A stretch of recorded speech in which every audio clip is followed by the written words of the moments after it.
வணக்கம் ஃப்ரெண்ட்ஸ், நீங்கள் பார்த்துட்டு இருக்கிறது வணக்கம் தலை சேனல். இப்போ நம்ம என்ன வீடியோ பார்க்க போகிறோம் அப்படின்னா, இப்போ தல 39 படத்தோட ஷூட்டிங்காக அஜித் சார் அவர் ஹைதராபாத் போயிருக்காரு அப்படிங்கிற விஷயம் நம்ம எல்லாருக்குமே தெரிஞ்சது தான்.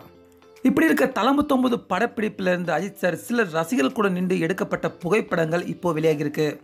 ஸோ அந்த புகைப்படத்தை பார்க்குறப்போ நம்ம தல ரசிகர்கள் எல்லாருக்குமே பார்த்தீங்கன்னா 2 அதிர்ச்சியான விஷயங்கள் காத்திருக்கு.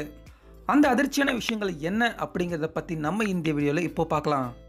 இப்போ முன்னதாக பார்த்தீங்கன்னா அஜித் சார் அவர் விஸ்வாசம் படம் நடித்து முடிச்சிருந்தப்போ அந்த படத்தில் சால்ட் பெப்பர் கதாபாத்திரத்திலையும் அதே போல் ஃபுல் பிளாக் ஹேர் கதாபாத்திரத்திலையும் வர்றப்போ அஜித் சார் அவரோட உடல்நிலை 2 கதாபாத்திரத்திலையுமே பார்த்தீங்கன்னா ஏறக்குறைய ஒரே மாதிரி தான் இருந்தது. இப்படி இருக்க இப்போ விஸ்வாசம் படப்பிடிப்பு வேலைகள் எல்லாமே முடிஞ்சு இப்போ வரைக்கும் கிட்டத்தட்ட 2 மாதங்களுக்கு மேலாகவே ஆகியிருக்கு. இப்படி இருக்க நேற்று ஹைதராபாத்தில் பார்த்தீங்கன்னா சில ரசிகர்கள் கூட அஜித் சார் எடுக்கப்பட்ட புகைப்படங்கள் இப்போ இன்னைக்கு விலகியிருக்கு. அந்த புகைப்படங்களை இப்போ நம்ம பார்க்குறப்போ திடீர்னு அஜித் சார் பார்த்தீங்கன்னா அவர் ரொம்பவே ஸ்லிம்மாகவும் ட்ரிம்மாகவும் இருக்கிற மாதிரி தெரியுது. மேலும் இப்போ ஷூட்டிங் நடக்க இருக்கிற இந்த நேரத்தில் அஜித் சார் அவர் உடம்பை குறைச்சிருக்கிறது இந்த தல 39 படத்துக்காக தான் அஜித் சார் குறைச்சிருக்காரு அப்படிங்கிறது நல்லாவே தெரியுது. மேலும் இதில் இன்னொரு முக்கியமான விஷயம் நம்ம கவனிக்க வேண்டியது என்ன அப்படின்னா, இன்னொரு புகைப்படத்தில் அஜித் சார் அவர் ரசிகர்கள் கூட நின்றுகிட்டு இருக்கப்போ அப்போ அவரோட பாக்கெட்டில் பார்த்தீங்கன்னா ஒரு ஸ்மார்ட் ஃபோன் இருக்கிறது நம்ம எல்லாராலையுமே நல்லாவே பார்க்க முடியுது. அதாவது இது வரைக்கும் அஜித் சார் அவர் ஒரு சாதாரண கீபேட் ஃபோன் தான் பயன்படுத்துறாரு அப்படிங்கிற மாதிரி தான் நம்ம எல்லாருமே நினச்சிக்கிட்டு இருந்தோம்.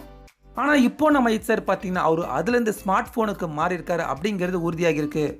இருந்தாலும் பார்த்தீங்கன்னா அந்த ஸ்மார்ட் ஃபோனை பார்க்குறப்போ அது ஒரு மலிவான ஸ்மார்ட் ஃபோன் அப்படிங்கிற மாதிரி தான் தெரியுதே தவிர ஒரு ஆப்பிள் ஃபோன் ரேஞ்சுக்கு ஒரு விலை உயர்ந்த ஃபோனாக இருக்கும் அப்படிங்கிற மாதிரி அந்த ஃபோனை பார்க்குறப்போ தெரியல அப்படிங்கிறது தான் நிதர்சனமான உண்மை. சொன்ன ஃப்ரெண்ட்ஸ், இப்போ தல 39 படத்தோட ஷூட்டிங்கில் கலந்துக்கிட்ட நம்ம அஜித் சார் இதுக்கு முன்னதாக நம்ம அஜித் சாரை பார்த்ததை விட அவர் இப்போ உடம்பை குறைச்சிருக்காரு அப்படிங்கிற மாதிரி தான் அந்த புகைப்படத்தை பார்க்குற நம்ம எல்லாருக்குமே தோணுது. ஸோ உண்மையிலே அஜித் சார் அவர் உடம்பை குறைச்ச மாதிரி தான் தெரியுதா இல்லை பழைய உருவத்தில் இருக்கிற மாதிரி தெரியுதா? அதே போல் அஜித் சார் இப்போ அவர் ஸ்மார்ட் ஃபோன் பயன்படுத்த ஆரம்பிச்சிருக்கிறத பற்றியும் இப்போ இந்த தகவலை பற்றின உங்களுடைய கருத்துக்களை மறக்காமல் நம்ம கமெண்ட் பாக்ஸில் பதிவு பண்ணுங்க. மேலும் இந்த வீடியோ பிடிச்சிருந்தா லைக் பண்ணுங்க, ஷேர் பண்ணுங்க. தொடர்ந்து இது போன்ற பல செய்திகளுக்கு மறக்காமல் வணக்கம் தல சேனலுக்கும் சப்ஸ்கிரைப் பண்ணுங்க. மீண்டும் அடுத்த வீடியோவில் சந்திக்கலாம்.